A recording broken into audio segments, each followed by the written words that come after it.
7 out of 8 suspects, ranging between 24 and 30 years, were busted by officers from the Banking Fraud Investigation Unit inside this apartment located in Kiamuni, Nakuru County. The Fuliza kingpin Peter Gitahi and his affiliates who took part in the Fuliza heist that cost Safaricom millions have been taken to the High Court. The High Court of Kenya just told 7 alleged digital connoisseurs of fraud. Thanks for the toy. We'll take those for now. In a plot thicker than your mobile loan interest, the court ordered the forfeiture of luxury cars and motorbikes because nothing says sophisticated Kenyan shilling 449.6 million scam like rolling up to a crime in a German machine. These financial thriller seekers apparently treated a digital lending platform like an open buffet, and now the state is reprocessing their ride-or-die lifestyle, one luxury item at a time. Call it fast and fraudulent, the Nairobi drift.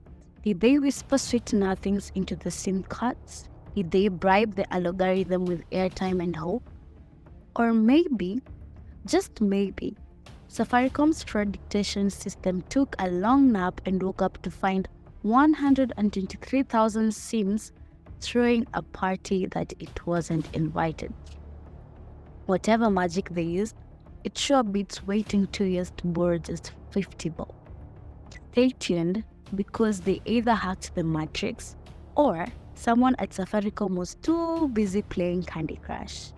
Well, looks like 123,000 SIM cards had a wilder ride than most Tinder users, thanks to a delightful little scheme that finally unraveled in the bustling metropolises of Nakuru and Kitale. Yes, the digital chaos led to some shiny new bracelets, popularly known as handcuffs, for a cast of characters straight out of poorly written cyber thriller. Peter Gitahi, Gideon Kipkirui, Kip Kimboi Isaac, Edwin Kipkorir, Nelson Kamau, Moses Rono, John Kipkorir, and Gideon Kipkoech. At the height of COVID, around July, Gideon Kipkirui Rono had just secured his bag from a heist plan.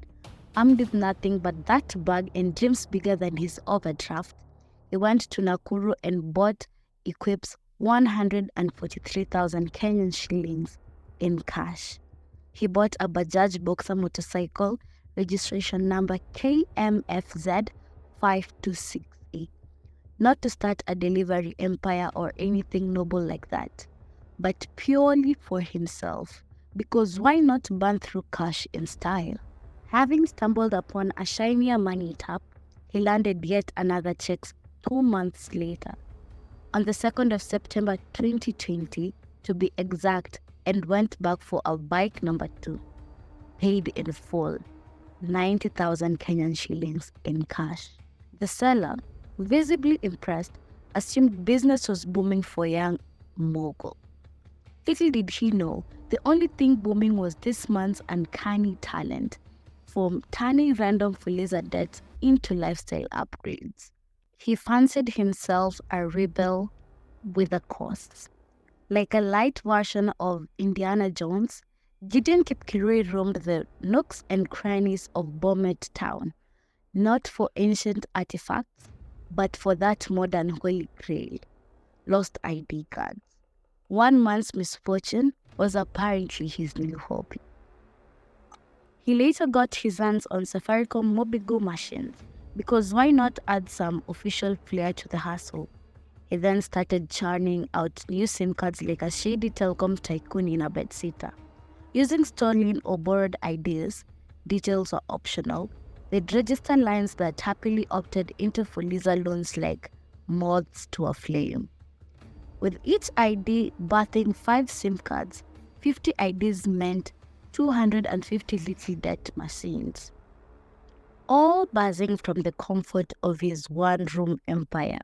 Who needs Wall Street when you've got the Mobigo and a mattress full of SIMs? He'd milk each SIM card for a modest 300 Kenyan shillings, just enough to keep the Fuliza gods mildly irritated, and then toss it like expired yogurt 2 to 3 days later. This became his daily grind sim.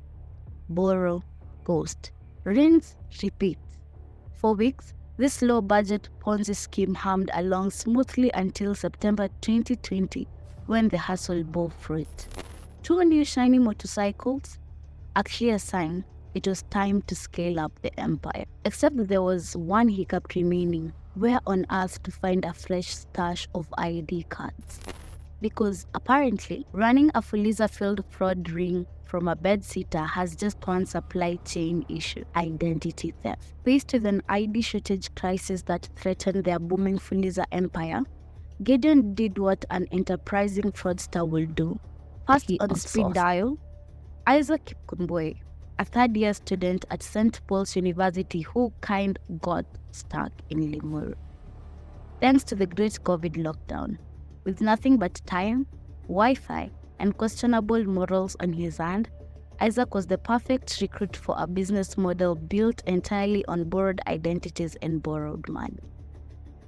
But when Isaac heard Gideon's master plan, he was floored, positively dazzled by the criminal genius of it all. It was like watching Money Heist, but bedsitter edition.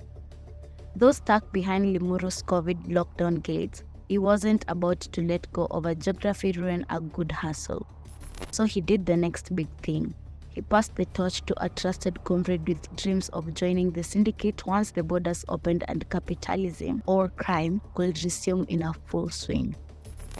Enters Nelson Kamau, the James Bond of SIM swap. The man didn't just understand the game, he was the game. Nelson then introduced them to who would later be on their destiny connector, Mr. Peter Gitahi, a low-key IT wizard tucked away in Trans Nzoia, whose skills would soon turn their backroom operation into a full-blown digital cartel. Peter, the quiet techie with a government plug, had the kind of access most conmen only dream of: direct lines into the National Registration Bureau. With that digital skeleton, he whipped up fake IDs like a black market Picasso, then used his fleet of 14 Safaricom Mobigo machines, yes, 14, to register SIM cards faster than Safaricom could say terms and conditions apply. Once cooked and ready, the SIMs will be sold off to Gideon, whose job had now evolved, or rather devolved, into a single task: Fuliza like there's no tomorrow, with fake identities doing the heavy lifting. His overheads dropped by nearly 50%. Alina, meaner fraud machine. High on success and ego, Gideon did what any visionary scammer will do. He doubled down, pouring his newfound riches back into the empire.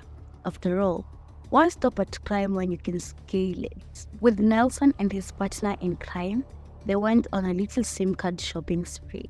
Relocated to the bustling metropolis of Nakuru and set up shop in a modest apartment in Kiamuni Estate, which naturally became the criminal headquarters, because nothing says illicit empire like a 2-bedroom rental and a kettle on the floor. They didn't stop there. They then assembled a ragtag crew of fellow aspiring scammers and, like true innovators, started registering SIM cards into Fuliza faster than Safaricom could say, fraud alert. By the end of 2020, the money was flowing in like it was allergic to staying in M-Pesa. Clearly, it was time to graduate from under the mattress banking. So on the 5th of February 2021, Gideon started into Family's Bank Nakuru branch, flexing a whole 1,000 because what's a money laundering operation without a little starter kit? Just like that, the account is open. For 3 glorious weeks, the bank account sat there like an abandoned kiosk, silent, empty, and utterly unremarkable.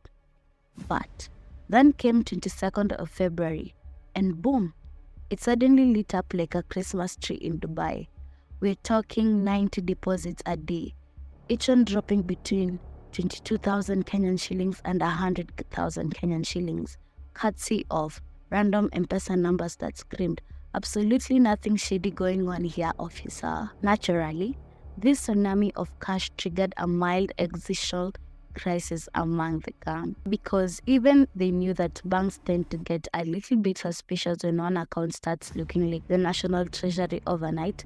they still continued. In a moment of what they probably called strategic thinking, the gang decided it was time to spread the risk, or, as they saw it, time for the big boys to get their own shiny accounts.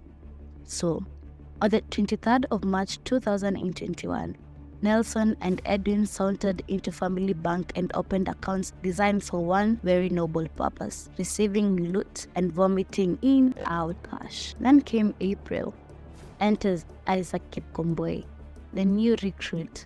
Clearly feeling left out, he joined the Banker Boys Club and opened his very own Family Bank account on the 5th of May because nothing says teamwork like synchronized financial fraud.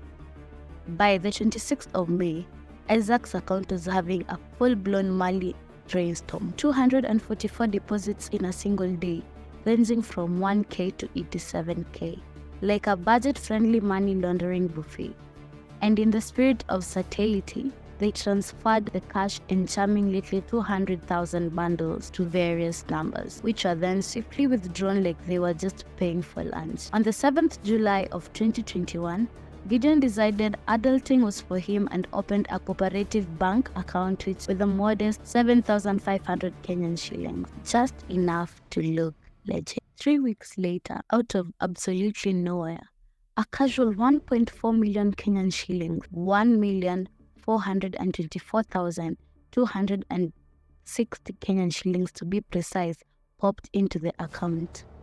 Dropped in from his phone and 9 other numbers, because nothing screams clean money like a multi-source financial flash mob. Naturally, this windfall wasn't going to rot in the bank. So, on the 4th of August, Gideon yanked it all out, ready to baptize himself into the sacred brotherhood of Subaru Nation. Enter the Subaru Forester KDD, the ultimate symbol of speed, status, and slightly questionable decision-making.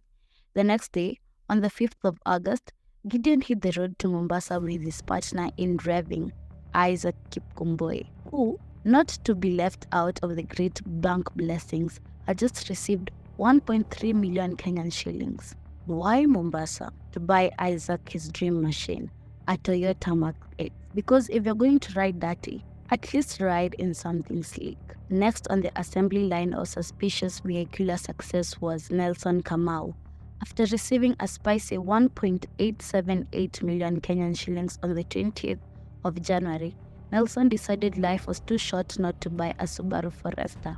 So, on the 24th of January, he rolled out with a shiny KDG 972S, proudly joining the ever-growing Subaru parade. Not to be left behind, Jones received 1.3 million Kenyan shillings 2 days later and made a beeline to buy himself a Subaru Forester too, because apparently the only thing more contagious than COVID in this crew was buying a KDJ plateaued Subaru. Then came the grand finale, Edwin Kipkorir, the last prophet in this engine-powered gospel. On the 24th of February, a whole month later, fashionably late but still in the club, he blessed himself with a Subaru Forester KDG 061R. And with that, the sacred Subaru circle was complete. Because nothing screams subtle like 5 dudes suddenly buying sports car after 6-figure deposits from the money heavens. Mombasa might have been the destination, but the real trip was the financial paper trail. Then came Gideon again, but this time, switching gears from flashy to functionally suspicious. Instead of another Subaru, the guy rolled up in a Probox. Yes, a Probox. The humble hustler's chariot, the official vehicle of people who are either moving onions or moving mud. With that, the gang was now fully assembled, a motley crew of overnight millionaires, with Subarus, Amakeks, and one Probox that probably still had a border energy. But while the boys were revving engines and flexing on bypasses, Fuliza headquarters was in a crisis meeting. Alarms were ringing. Call logs were ghost towns. Lines that had been blessed with thousands in loans were now stone dead, switched off before they even made their first Hustler Nation call. Not even a "Yaje bro" before vanishing into financial darkness. The Fuliza team staff, staring at a dashboard full of red flags and regret, did what any good fintech could do. They snitched. They reported to the cops, but plot twist, it was already too late. Our beloved Subaru cartel was just warming up for more melees.